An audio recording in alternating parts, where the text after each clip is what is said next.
Good morning. We are extremely pleased that you are here. It is good to come together for the purpose of co-creating. Do you agree? Yes. You are knowing what you are wanting? Yes. An ever-changing thing? Esther says to you, I like my part. And what she means is, my part is to be happy. Maybe the hardest part of all, yes? Your part in this forum is to bring your preferences and desires in their poignant place to a forum like this, where you project them and summon, as you always do, whether you are in a forum like this or not.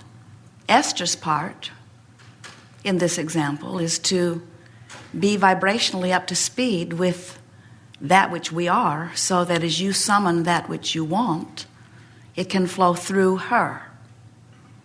And that really is your part too, in all of the creating that you do.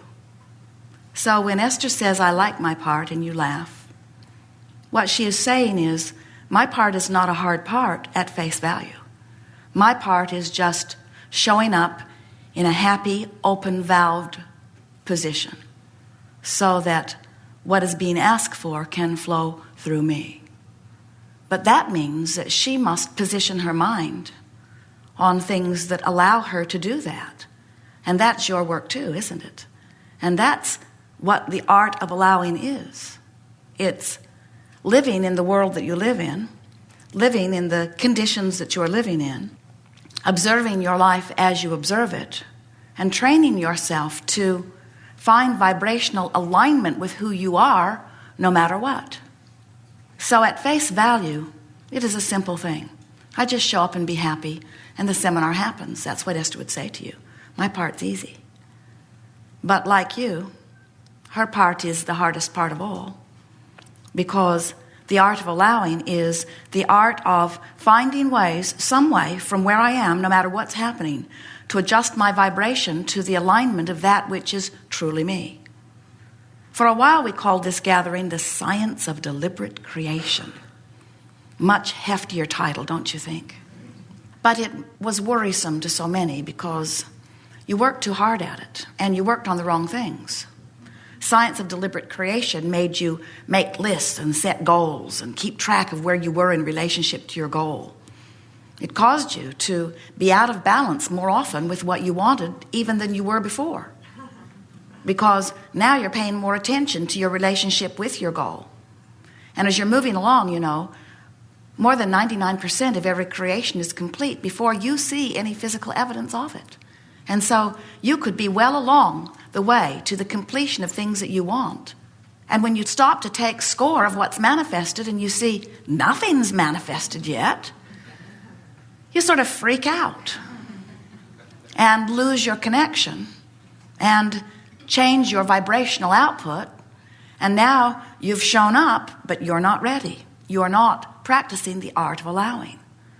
The art of allowing says, I'm worthy, I'm good, I've already asked, and source has come into agreement with it. And now I just have to let it in. That's what the art of allowing is. The art of allowing says, I've set my radio dial on 6:30 a.m. so I will get the frequency broadcast that is being broadcast from the same tower of 6:30 a.m. The art of resistance says, I want to hear what's being broadcast on 6:30, but I've got my dial set on something else. I really want to hear what's coming through on 6:30 a.m. I heard it's good. I heard it's everything that I want to know and everything I want to be, do, or have, but I have got my frequency set on 7:30. Close. And why can't I hear what's being broadcast on 6:30? And we say, because your dial is not set on what you're asking for. This is a world that is based on vibration. And that's confusing to many of our human, physical, darling friends. Because you have become so good at interpreting vibration that you don't even know you're doing it. You interpret vibration with your eyes, so you see. You interpret vibration with your ears, so you hear. You interpret vibration with your nose, so you smell. With your fingers, so you feel. With your tongue, so you taste. You are veritable vibrational interpreters. And the most significant, we're not kidding you, more important even than sight or sound, the most significant translating that you do is with your solar plexus. It's your energy center. It's your emotional center. The emotions that you feel are giving you feedback on your vibrational countenance. And that's a very important thing to be aware of, because your vibrational countenance equals your point of attraction. And your point of attraction equals your life. It equals every moment of your life. The mix of vibrations within you is what life is. So it's important that you first of all recognize your emotions as important and don't discount them as unimportant. When you feel something, it matters. When you feel something, don't beat up on yourself for what you're feeling. Don't beat up on yourself for not feeling better. Instead, acknowledge that you feel that way for a reason, and it's an important reason, or you wouldn't be feeling it, you see. And next, decide that you will use this feedback effectively, beneficially for you. Now, how can you use your emotions in a beneficial way? Well, first, you have to understand what the premise of your emotions is, what makes them work the way they do. Jerry and Esther have navigational systems in their vehicles. Magellan in some cases, Pioneer in other cases, OnStar in other cases, but they all operate on the same premise. And the premise is, we'll help you get from where you are to where you now want to be. That's it. Only those two factors. None of them ever say, where were you yesterday? None of them ever say, it's important that we trace your steps for the last week or so, or month or so, or lifetime or so, before we can accurately calculate your next route. All of that is irrelevant. The only thing that matters is, where are you in relationship to where you want to be? And your emotional guidance system is based upon exactly the same thing. Where are you in relationship to where you want to be? So there are two vibrational reference points that are playing off one another that give you that feedback. Magellan has computer inside the coach and antennas on the roof, satellites in the sky. So the system knows where they are right now.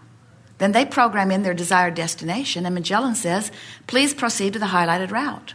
And as long as they are on the highlighted route, Magellan purrs along, sweet tones, all you hear.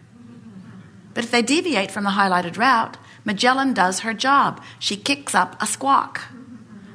She says, please proceed to the highlighted route. Please proceed to the highlighted route. Lights flash. Please proceed to the highlighted route. Please proceed to the highlighted route. If they have diverted deliberately from the highlighted route, Jerry says, shut that broad up. Because she is determined to remind them of what they said they wanted. That's her job. And that's the job of your emotions, to remind you of what you said you wanted. Not what you said with your tongue. What you said as you sifted through the magnificent contrast that helped you, in all sincerity, in all truth, in all honesty, in all clarity, conclude what you want. When you live something that is less than what you want, you emanate a desire that says, this is not what I want is this.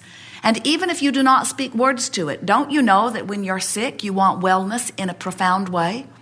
Don't you know that when there's not enough money, that the desire for prosperity or an even flow of money is a strong, strong desire or preference that's formulating within you?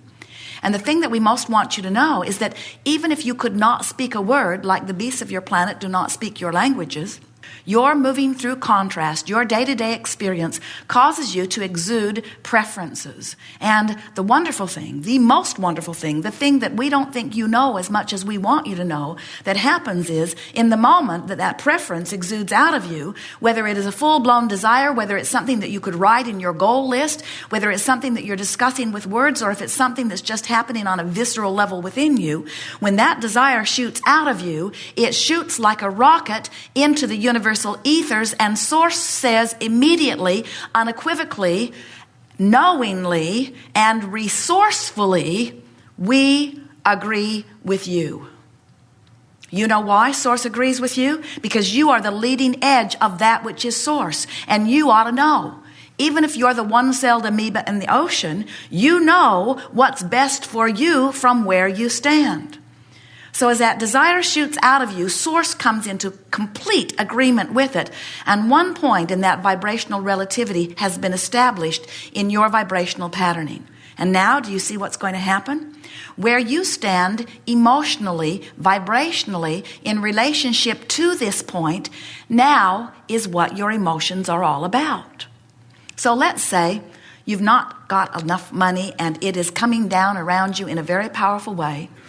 Bills are piling up. You're feeling fearful about it. And in the middle of all of this contrasting experience, you're radiating rockets of desire. In fact, you've been doing it for a while. You didn't just now do it. You've been doing it. So there are a whole bunch of amended desires. The source has been saying, yes, we agree, yes, we agree, yes, we agree, yes, we agree, yes, we agree. So there is a very strong, clear source energy perspective and agreement on what you are asking for. Did you hear what we just said? That's step 1 and step 2 of the creative process. Step 1 says, ask. Contrast causes you to ask even if you don't use words. Step 2 is, source answers your asking. That's what we're talking about when we say source comes into full and active, resourceful agreement with what you're asking for. In the moment that your contrast causes you to ask for something, source comes into full agreement with that. Step 1 and 2 have now been completed. And now your work is all that's left. And that is, you must become a vibrational match to that which you are asking for. So how do you go about that? You pay attention to the way you feel. The vibration within you, the emotion within you, is the indicator of the mix of vibrations. Now, what's one point of vibrational relativity? What you want and source's agreement with it. What's the other point of vibrational relativity? Where you stand in relationship to that. So you've already told the universe that you want more money, and source is already in agreement and is lining up circumstances and events to accommodate you. But here you are complaining about not having enough money. Talking to your friends about what you can't afford, nitpicking over dollars, and whatever you're doing, feeling fearful or unhappy about dollars. Well, that negative emotion that you're feeling is your Magellan saying, please proceed to the highlighted route. Please proceed to the highlighted route. And like Jerry, sometimes you shout, shut those emotions up.